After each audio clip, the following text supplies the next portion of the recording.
ನಮಸ್ಕಾರ. ನಾನೆಲ್ಲ ಸಮಸ್ತ ಕರ್ನಾಟಕ ಮಹಾಜನತೆಗೆ, ಎಲ್ಲ ನನ್ನ ಸನ್ಮಿತ್ರರೇ, ಯುವ ಮಿತ್ರರೇ, ಬಂಧು ವರ್ಗದವರೇ, ಎಲ್ಲ ನನ್ನ ಸರ್ವಜನಾಂಗದ ಶಾಂತಿಯ ತೋಟವೇ. ಮೊದಲಿಗೆ ನನ್ನ ಇಂಡಿ ತಾಲೂಕಿನ ಪತ್ರಿಕಾ ಮಾಧ್ಯಮದ ಮಿತ್ರರಿಗೆ ಈ ಮೂಲಕ ಒಂದು ಶುಭವನ್ನು ಕೋರುತ್ತಾ ಮತ್ತು ಸ್ವಾಗತವನ್ನು ಬಯಸುತ್ತಾ, ನನ್ನೆಲ್ಲ ಆತ್ಮೀಯರಲ್ಲಿ ಈ ಮೂಲಕ ನಾನು ಪತ್ರಿಕಾಗೋಷ್ಠಿಯ ಮೂಲಕ ತಿಳಿಸುವುದೇನಪ್ಪ ಅಂತಂದರೆ, ಕರ್ನಾಟಕದಲ್ಲಿ ರಾಜಕೀಯದ ಮೇಲಾಟಗಳು ಇಲ್ಲಿಯವರೆಗೆ ಏನು ನಡೀತಾ ಇವೆ ಅಂತಕ್ಕಂಥದ್ದನ್ನು ಜನ ಬಹಳ ಸೂಕ್ಷ್ಮವಾಗಿ ಗಮನಿಸ್ತಾ ಬಂದಿದ್ದಾರೆ. ಹಣ, ಹೆಂಡ, ದುಡ್ಡು, ಮ್ಯಾನ್ ಪವರ್ ತೋರಿಸ್ಕೊಂಡು ರಾಜಕೀಯ ದೊಂಬರಾಟಗಳು ಮತ್ತು ಏರಿಳಿತಗಳು ಏನು ನಡೀತಾ ಇವೆ ಇಲ್ಲಿಯವರೆಗೆ, ಅದೆಲ್ಲವನ್ನು ಕೂಡ ರಾಜ್ಯ ಸೂಕ್ಷ್ಮವಾಗಿ ಗಮನಿಸ್ತಾ ಇದೆ. ಯಾರನ್ನ ಬದುಕಿಸ್ಬೇಕೋ, ಯಾರು ಉಳಿಸ್ಬೇಕೋ, ಯಾರು ಸಾಯಿಸ್ಬೇಕೋ ಅಂತಕ್ಕಂಥ ಗೊಂದಲದಲ್ಲಿರ್ತಕ್ಕಂಥ ನಮ್ಮ ಕರ್ನಾಟಕ ಇಂಥ ಸಂದಿಗ್ಧ ಪರಿಸ್ಥಿತಿಯಲ್ಲಿ, ಅತಿವೃಷ್ಟಿಗೆ ಅನಾವೃಷ್ಟಿಗೆ ಎಡೆ ಮಾಡಿಕೊಡ್ತಕ್ಕಂತಹ ಪರಿಸ್ಥಿತಿಯಲ್ಲಿ ನರೇಂದ್ರ ಮೋದಿ ಅವರು ಯಾವಾಗ ಆಕಸ್ಮಿಕವಾಗಿ ಪ್ರಧಾನಮಂತ್ರಿಗಳಾಗಿ ಈ ದೇಶದ ಚುಕ್ಕಾಣಿಯನ್ನು ಹಿಡಿದ್ರು, ಸಂಬಂಧಗಳೆಲ್ಲ ಮಾಯವಾಗಿ ಆ ಲಕ್ಷ್ಮಿ ಅಂತಕ್ಕಂಥ ಒಂದು ಸ್ವರೂಪವೇ ಇವತ್ತು ಮಾಯವಾಗಿ ದೇಶದಲ್ಲಿ, ರಾಜ್ಯದಲ್ಲಿ ಅರಾಜಕತೆ ಸೃಷ್ಟಿಯಾಗಿದೆ. ಈ ಮೂಲಕ ನಾನು ರಾಜ್ಯದ ಜನತೆಯಲ್ಲಿ ಮನವಿ ಮಾಡಿಕೊಳ್ಳೋದೇನೆಂದ್ರೆ, ನ್ಯಾಷನಲ್ ಅಪ್ನಿ ಪಾರ್ಟಿ 2014ರಲ್ಲಿ ಲಾಂಚ್ ಆಗಿರ್ತಕ್ಕಂಥ ದೆಹಲಿಯಲ್ಲಿ ಭಗತ್ ಸಿಂಗ್ ಬಿಶ್ವಾ ಇವರ ನೇತೃತ್ವದಲ್ಲಿ ಹುಟ್ಟಿ ಬಂದ ಈ ಪಕ್ಷ ರಾಜ್ಯ ರಾಜಕಾರಣದಲ್ಲಿ, ದೇಶದ ರಾಜಕಾರಣದಲ್ಲಿ ಅವಿಶ್ರಾಂತದಿಂದ ಬಹಳ ವಿನಮ್ರವಾಗಿ, ಬಹಳ ಪ್ರಕ್ಷುಬ್ಧವಾಗಿ ರಾಜಕೀಯ ಸ್ಥಿರತೆಯನ್ನು ಕಾಪಾಡುವಲ್ಲಿ ಹೆಜ್ಜೆಯನ್ನು ಹಾಕಿದ್ದೇನೆ. ಸೊ ಹಾಗಾಗಿ ರಾಜ್ಯದ ಜನತೆಗೆ ಈ ಮೂಲಕ ಕೇಳಿಕೊಳ್ಳುವುದೇನೆಂದ್ರೆ, ರಾಜಕೀಯ ದೊಂಬರಾಟಗಳು ಸಾಕು. ಇದೇ ಹಿಂದೆ ಬಿಜೆಪಿ ಸರ್ಕಾರ ಇದ್ದಾಗ ಹಣ ಬೆಲೆ ದಿನಬಳಕೆ ವಸ್ತುಗಳ ಮತ್ತು ಸಿಲಿಂಡರ್, ಪೆಟ್ರೋಲ್, ಡೀಸೆಲ್ಗಳ ಬೆಲೆ ಏರಿಕೆ ಆದಾಗ ಬಿಜೆಪಿ ಅವರು ಏನ್ ದೊಂಬರಾಟ ಮಾಡಿದ್ರು, ಸಿಲಿಂಡರ್ ಅನ್ನ ತಲೆ ಮೇಲೆ ಹೊತ್ತು ಮೆರವಣಿಗೆ ಮಾಡಿದ್ರಿ. ಯಾವಾಗ ಎಷ್ಟಿತ್ತು ಒಂದು ರೇಟು? 450 ಇತ್ತು. ಅದಾದ್ಮೇಲೆ ಈ ಜೆಡಿಎಸ್ ಬಿಜೆಪಿ ಜೊತೆ ಯಾವಾಗ ಹೊಂದಾಣಿಕೆ ಮಾಡ್ಕೊಳ್ತು, ಅವಾಗ ಅವ್ರು ಆಡಿದ್ದೇ ಆಟ, ಅವ್ರು ಹೇಳಿದ್ದೆ ಸಹಿ ಅನ್ನೋ ರೀತಿಯಲ್ಲಿ ರಾಜ್ಯ ಜನರಿಗೆ ಟೋಪಿ ಹಾಕ್ತಾ ಬದುಕ್ತಾ ಇದ್ದಾರೆ. ಇವತ್ತು ಪೆಟ್ರೋಲ್ ಬೆಲೆ ಎಲ್ಲಿದೆ, ದಿನವಸ್ತುಗಳ ಬೆಲೆ ಎಲ್ಲಿದೆ, ಪ್ರತಿಯೊಂದನ್ನು ಕೂಡ ರಾಜ್ಯ ಗಮನಿಸಿದೆ. ಪ್ರತಿಯೊಂದು ಜನ ಸೂಕ್ಷ್ಮವಾಗಿ ಗಮನಿಸ್ತಾ ಇದ್ದಾರೆ. ನಿಮ್ಮ ರಾಜಕೀಯ ದೊಂಬರಾಟಗಳು ಬೀದಿಗಿಳಿದು ಮಾತ್ರ ಭಾಷಣ ಬಿಗಿದ್ರೆ ಯಾವ ಪ್ರಯೋಜನವೂ ಇಲ್ಲ. ಮತದಾರ ತನ್ನ ಮತದಾನ ಹಕ್ಕನ್ನ ಹೊಂದಿರತಕ್ಕಂತ ಮತದಾರ ಬಹಳ ಪ್ರಬುದ್ಧವಾಗಿರ್ತಕ್ಕಂಥ ಒಂದು ಮತದಾನವನ್ನ ಮಾಡ್ತಾನೆ ಅಂತಕ್ಕಂಥದ್ದು ಕೂಡ ಈ ನಾಡಿನ ಜನತೆಗೆ ಸ್ಪಷ್ಟವಾಗಿರ್ತಕ್ಕಂಥ ಒಂದು ಗೋಚರವಾಗಿರ್ತಕ್ಕಂಥ ಅಂಶ ಅಂತಕ್ಕಂಥದ್ದನ್ನು ನಾವು ಇಲ್ಲಿ ಭಾವಿಸ್ಬೇಕು. ಅದನ್ನ ಬಿಟ್ಬಿಟ್ಟು ತಮ್ಮ ಬೇಳೆಗಳನ್ನ ಬಯಸ್ಕೊಳ್ಳಕ್ಕೆ, ತಮ್ಮ ಆಸ್ತಿಗಳನ್ನ ಮಾಡ್ಕೊಳ್ಳಕ್ಕೆ ರಾಜಕೀಯ ಅನ್ನೋದೊಂದು ಬಿಸ್ನೆಸ್ ಆಗ್ಬಿಟ್ಟಿದೆ. ರಾಜಕೀಯ ಜನಸೇವೆಗಾಗಿ ಬರ್ತಾ ಇಲ್ಲ, ರಾಜಕೀಯ ಬಿಸ್ನೆಸ್. ಅವ್ರು ತೋರ್ಸಕ್ಕಂತ ಗರಿ ಬಟ್ಟೆ, ಅವ್ರು ತೋರ್ಸಕ್ಕಂತ ಪವರ್ ಆಫ್ ಅಥಾರಿಟಿ, ಇದೆಲ್ಲ ಇವತ್ತು ಜನ ನೋಡಿ ರೋಷ್ ಹೋಗಿದ್ದಾರೆ. ಅದಕ್ಕೆ ಒಂದು ಸ್ವತಂತ್ರ ಅಭಿಪ್ರಾಯದಿಂದ ಕರ್ನಾಟಕದ ಜನತೆಗೆ ಇವತ್ತು ಏನಾಗಬೇಕಾಗಿದೆ ಅಂತಂದ್ರೆ, ಒಂದು ಕರ್ನಾಟಕದ ಜನತೆಗೆ ಮನಸೋಲುವಂತಹ ಒಂದು ರಾಜಕಾರಣ ಬೇಕಾಗಿದೆ.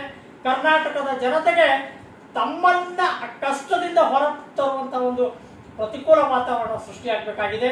ಜನ ತಮ್ಮ ಕಷ್ಟಗಳಿಗೆ ಸ್ಪಂದಿಸತಕ್ಕಂಥ ಒಂದು ಪ್ರತಿಕೂಲ ರಾಜಕಾರಣದ ವಾತಾವರಣವನ್ನು ಸೃಷ್ಟಿ ಮಾಡಬೇಕಾಗಿದೆ.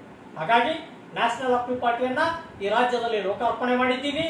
ಇದರ ರಾಜ್ಯಾಧ್ಯಕ್ಷರಾಗಿ ನಾನು ರಾಜ್ಯದಲ್ಲಿ 224 ವಿಧಾನಸಭಾ ಕ್ಷೇತ್ರಗಳಲ್ಲಿ ಜನಾಶೀರ್ವಾದ ಯಾತ್ರೆಯ ಮೂಲಕ, ಸ್ವಾಭಿಮಾನ ಯಾತ್ರೆಯ ಮೂಲಕ, ಜನಾಭಿಮಾನ ಯಾತ್ರೆಯ ಮೂಲಕ ನಾನು ಜನರ ಒಂದು ಅನುಷ್ಠಾನವನ್ನ ಗೊಳಿಸುವುದರ ಮೂಲಕ, ಸದಾಭಿಮಾನದ ಮೇಲ್ಪಟ್ಟ ಅಧಿಪತ್ಯದ ಮೂಲಕ ನಾನು ಜನ ವಿಶ್ವಾಸವನ್ನು ಗಳಿಸುವಲ್ಲಿ ಜನಾಶೀರ್ವಾದ ಯಾತ್ರೆಯನ್ನು ಕೈಗೊಳ್ಳಲಿದೆ. ಹಾಗಾಗಿ ಇನ್ನು ಯಾವುದೇ ಕಾರಣಕ್ಕೂ ಇನ್ನು ಮುಂದೆ ಈ ರಾಜಕೀಯದಲ್ಲಿ ಚದುರಂಗದಾಟ ಇನ್ಮೇಲೆ ಪ್ರಾರಂಭ ಆಗಿದೆ. ಬಿಜೆಪಿ, ಜೆಡಿಎಸ್, ಕಾಂಗ್ರೆಸ್ ಇನ್ನಿತರ ಯಾವುದೇ ಪಕ್ಷಗಳಿದ್ರು ಕೂಡ ಜನರಿಗೆ ಪ್ರಕ್ಷುಬ್ಧ ರಾಜಕಾರಣ ಕೊಡುವಲ್ಲಿ ವಿಫಲವಾಗಿವೆ.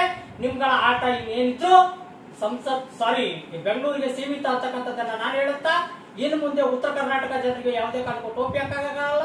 ನಾವು ಜನಲೋಕ ಅದಾಲತನ್ನು ಸೃಷ್ಟಿಸಿ ಕಲ್ಯಾಣ ಕರ್ನಾಟಕ ಭಾಗ ಮತ್ತು ಉತ್ತರ ಕರ್ನಾಟಕ ಭಾಗದ, ಕಿತ್ತೂರು ಕರ್ನಾಟಕ ಭಾಗದ ಜಿಲ್ಲೆಗಳು ಮತ್ತು ಕಲ್ಯಾಣ ಕರ್ನಾಟಕ ಭಾಗದ ಜಿಲ್ಲೆಗಳನ್ನ ಯಾವ ರೀತಿಯಾಗಿ ಅಭಿವೃದ್ಧಿ ಮಾಡಬೇಕು ಅಂತಕ್ಕಂಥ ಒಂದು ರೂಪರೇಷೆಯನ್ನು ನಾವು ಸಿದ್ಧಪಡಿಸ್ಕೊಂಡಿದ್ದೀವಿ. ಆ ನೀಲನಕ್ಷೆಯನ್ನು ಆಧರಿಸಿ ನಾವು ಒಂದು ಹೊಸ ಅಭ್ಯುದಯವನ್ನ, ಹೊಸ ಒಂದು ತಂತ್ರಗಾರಿಕೆಯ ಮೂಲಕ, ಹೊಸ ವಿಧಿವಿಧಾನಗಳ ಮೂಲಕ ನಾವು ಒಂದು ಹೊಸ ರಾಜಕೀಯ ಇತಿಹಾಸವನ್ನು ಬರೆಯಲು ಮುಂದಾಗಿದ್ದೇವೆ. ಬಂಧುಗಳೇ, ಆತ್ಮೀಯ ಸ್ನೇಹಿತರೆ, ನನ್ನ ಕರುನಾಡ ಮಹಾಜನತೆ, ದಯವಿಟ್ಟು ಅರ್ಥ ಮಾಡ್ಕೊಳ್ಳಿ. ರಾಜಕೀಯ ದೊಂಬರಾಟಗಳಿಗೆ ತಿಲಾಂಜಲಿಯನ್ನಿಟ್ಟು ನಾವೆಲ್ಲ ಒಂದು ಉತ್ತಮ ಮೇರುಪತ್ಯದ ಅಧಿಪತ್ಯದ ಮೌಲ್ಯಗಳನ್ನು ಹೊಂದಿದ ರಾಜಕಾರಣವನ್ನ ಇವತ್ತು ತುಂಬಬೇಕಾಗಿದೆ. ಮಾನವೀಯ ಮೌಲ್ಯಗಳ ಬಗ್ಗೆ ಮಾತಾಡ್ತಾರೆ ರಾಜಕಾರಣಿಗಳು, ಆದ್ರೆ ಮಾನವೀಯ ಮೌಲ್ಯಗಳಂತೆ ಯಾರು ನಡ್ಕೊಳ್ಳಲ್ಲ. ಹಿಂದೊಂದು ಮಾತಾಡೋದು, ಮುಂದೊಂದು ಮಾತಾಡೋದು, ಆಮೇಲೆ ಆಡಿದ ಮಾತುಗಳನ್ನ ಮರ್ತು ಬಿಡೋದು. ಈ ರೀತಿಯಾಗಿರ್ತಕ್ಕಂಥ ರಾಜಕೀಯವನ್ನ ತಮ್ಮ ಬೇಳೆಗಳನ್ನ ಬೇಯಿಸಿಕೊಳ್ಳೋದಕ್ಕೆ ಅಲ್ಲ ರೀ. ರಾಜ್ಯ ಜನತೆಗೆ ನಾನು ಹೇಳಕ್ ಇಷ್ಟಪಡ್ತೀನಿ. ಬೆಂಗಳೂರಿನ ಪ್ರವಾಸ ಮಾಡಿದಾಗ ಮತ್ತು ದಕ್ಷಿಣ ಕರ್ನಾಟಕ ಭಾಗದ ಪ್ರವಾಸ ಮಾಡಿದಾಗ ಅವರ ರಾಜಕೀಯ ಒಂದು ಮುನ್ನೋಟದಿಂದ ತಾವೇನು ಆಸ್ತಿಗಳನ್ನ ಮಾಡ್ಕೊಂಡಿದ್ದಾರೆ, ಆ ಆಸ್ತಿಗಳನ್ನ ನೋಡಿದ್ರೆ ತಲೆ ತಿರುಗಿ ಬಿಡ್ತೀವಿ.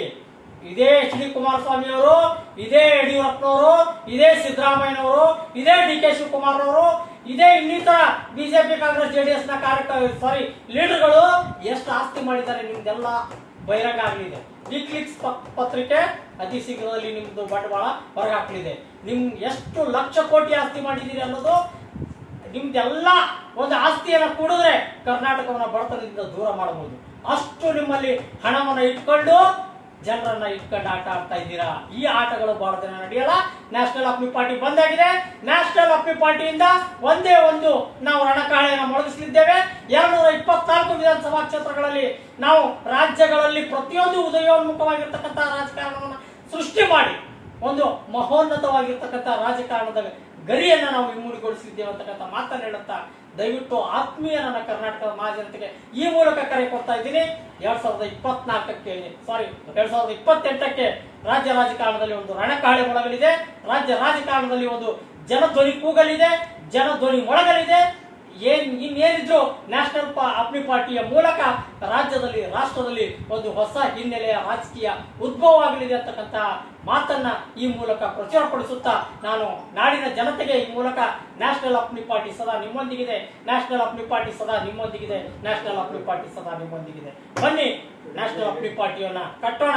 ನಾವೆಲ್ಲ ನ್ಯಾಷನಲ್ ಅಪ್ನಿ ಪಾರ್ಟಿಯನ್ನ ಕಟ್ಟಿ ರಾಜ್ಯದಲ್ಲಿ ಬೆಳಗಿಸೋಣ. ನಮ್ಮ ಪಾರ್ಟಿಯ ಸಿಂಬಾಲು ಸೇಬು ಹಣ್ಣು ಆಗಿರೋದ್ರಿಂದ ಆರೋಗ್ಯಯುತ ಕರ್ನಾಟಕಕ್ಕಾಗಿ, ಮನುಷ್ಯನ ಆರೋಗ್ಯಕ್ಕಾಗಿ ಸೇಬು ಹಣ್ಣು ಬೇಕೇ ಬೇಕು. ಕೈ ಹಾಲಾತ್ ಬದಲಾಸಲ್ಲ. ಕೈ ಏನಿದ್ರು ಜನರ ಮನಸ್ಸುಗಳನ್ನು ಮುರಿತಕ್ಕಂಥ ಕೆಲಸ ಮಾಡ್ತದೆ. ಕೈ ಏನಿದ್ರು ಇಲ್ಲಿರ್ತಕ್ಕಂಥ ಏನು ಬಡ ಜನತೆಯ ಒಂದು ಮನಸ್ಸುಗಳನ್ನು ಮುರಿತಕ್ಕಂಥ ಕೆಲಸ ಮಾಡ್ತಾ ಇದೆ. ಆದ್ರೆ ಕಮಲವನ್ನು ಮುಟ್ಟಿದ ತಕ್ಷಣ ದಳಗಳೇ ಉರುಳು ಹೋಗ್ತವೆ. ಇನ್ನೇನ್ ದೇಶ ಕಟ್ತಾರ ಅವರು ಎಲೆಕ್ಟ್ರೋ ಬಾಂಡ್ ಮೂಲಕ. ಇದೇ ನರೇಂದ್ರ ಮೋದಿ ಅವರು ಏನ್ ಮಾಡಿದ್ರು, ಅದು ಸುಪ್ರೀಂ ಕೋರ್ಟ್ ಅಲ್ಲಿ ಇದೆ, ಇನ್ನು ಕೇಸು ಜಗಜ್ಜಾಹೀರಾಗಿದೆ. ಎಲೆಕ್ಟ್ರೋ ಬಾಂಡ್ ಮೂಲಕ ನೀವು ಎಷ್ಟು ಮಣ್ಣೆರ್ಚಿದ್ದೀರಿ ಅನ್ನೋದು ಗೊತ್ತಿಲ್ವಾ? ಸಿಕ್ಕಿದ್ದವ್ರ ಮೇಲೆ ಕೇಸ್ ಹಾಕಿ ಒಳಗಾಕೋ ಕೆಲಸ ಮಾಡ್ತಾ ಇದ್ದೀರಾ. ಮುಂದೆ ನರೇಂದ್ರ ಮೋದಿ ಅವರೇ ನಿಮ್ಮ ಒಂದು ಯುಗಾಂತ್ಯ ಆಗಲಿದೆ. 2028ಕ್ಕೆ ನಿಮ್ಮ ಯುಗಾಂತ್ಯ ಆಗಲಿದೆ. ಮುಂಬರುವ ದಿನಗಳಲ್ಲಿ ಗೊತ್ತಾಗಲಿದೆ ಯಾವ ತರದ ರಾಜಕಾರಣ ಯುವ ಮಾನ್ಯತೆಯನ್ನು ಹೊಂದಲಿದೆ ಅಂತಕ್ಕಂಥದ್ದು. ಇನ್ನೇನು ಬಹಳ ದಿನ ದೂರ ಇಲ್ಲ ಅಂತಕ್ಕಂಥ ಮಾತನ್ನು ಹೇಳುತ್ತಾ, ಯಾವುದೇ ಪಕ್ಷಗಳಾಗಿರ್ಲಿ ನಾವು ಜನರ ಪ್ರೀತಿಗೆ, ವಿಶ್ವಾಸಕ್ಕೆ ಪಾತ್ರರಾಗುವಂತ ಕೆಲಸ ಮಾಡಬೇಕು ವಿನಃ ಜನರ ಅಭ್ಯುದಯವನ್ನು ಸ್ಥಾಪಿಸ್ತಕ್ಕಂಥ ಕೆಲಸ ಮಾಡಬೇಕು ವಿನಃ ಜನರ ಬದುಕನ್ನ ಕಟ್ಟಿಕೊಡ್ತಕ್ಕಂಥ ಕೆಲಸ ಮಾಡಬೇಕು ವಿನಃ ನಾವು ರಾಜಕೀಯ ದೊಂಬರಾಟದಿಂದ ನಮ್ಮ ಆಧಿಪತ್ಯವನ್ನು ಸ್ಥಾಪಿಸಬಾರದು ಅಂತಕ್ಕಂಥ ಮಾತನ್ನು ಹೇಳುತ್ತಾ, ದಯವಿಟ್ಟು ನಾನೆಲ್ಲ ಕರ್ನಾಟಕದ ಮಹಾಜನತೆಗೆ ಈ ಮೂಲಕ ಹೇಳಿಕೊಡೋದಿಷ್ಟೇ.